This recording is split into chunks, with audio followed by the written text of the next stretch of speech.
బైన్సా పట్టణంలో గాంధీగంజ్ దగ్గర వికలాంగులకు సంబంధించినటువంటి కోటాలో భాగంగా సెంట్రల్ గవర్నమెంట్ ద్వారా ఒక సంస్థ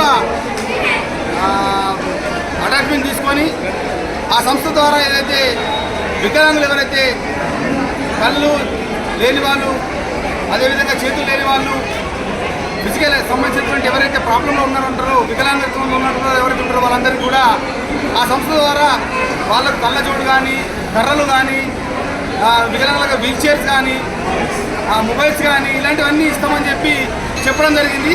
సో దాంట్లో భాగంగా వీళ్ళందరికీ రావడం జరిగింది. సో వాళ్ళందరికీ ఎవరికి కూడా యూనిక్ ఐడికి సంబంధించినటువంటి నెంబర్ ఇవ్వాల్సినటువంటి అవసరం ఉండేనంట.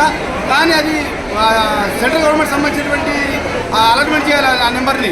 కానీ ఆ నెంబర్కి కొంతమంది చూస్తే ఇక్కడ ఇద్దరికి ఆ నెంబర్ కూడా సంబంధించి చూద్దామని చెప్పి మీ సేవకు వెళ్ళి చూస్తారు. కంటే ఆ నెంబర్ సంబంధించి కూడా ఇక్కడ ఓపెన్ కావడం లేదని చెప్పి తెలిసింది.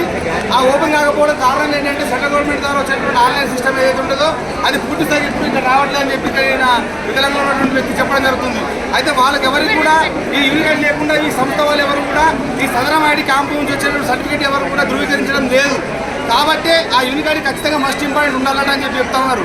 కాబట్టి అది లేదు కాబట్టి దాని యూనిక్ ఐడిని ఖచ్చితంగా ప్రతి ఇంటికి పోస్ట్ ద్వారా దాన్ని పంపించడం జరిగింది గతంలో. కానీ అది ఎవరికి కూడా ఇప్పుడు 100% నుంచి కనీసం 10% మంది కూడా ఎవరికి ఇచ్చినటువంటి దాఖలాలు ఇక్కడ కనబడతలేవు. సో దీనికి సదరన్ క్యాంప్ సంబంధించిన సర్టిఫికేట్ని ముందు ఆధారం చేసుకుని గవర్నమెంట్ ఇవ్వాల్సిన అవసరం ఉంటే కానీ ఇప్పుడు ఇవ్వట్లేదు. దానివల్ల వీళ్ళందరూ కూడా చాలా ఇబ్బంది పడాల్సిన పరిస్థితి ఏర్పడుతూ ఉంది. వికలాంగులైనటువంటి వారు అసలే పూర్తి స్థాయిలో వాళ్ళకు అనేక సౌకర్యాలు లేకపోవడం వల్ల చాలా ఇబ్బందులు పడతారు. వాళ్ళకు తోడుగా ఎవరినో కుటుంబ సభ్యులను దొరకచుకొని ఇక్కడికి తీసుకొచ్చి రావడం జరుగుతున్నది.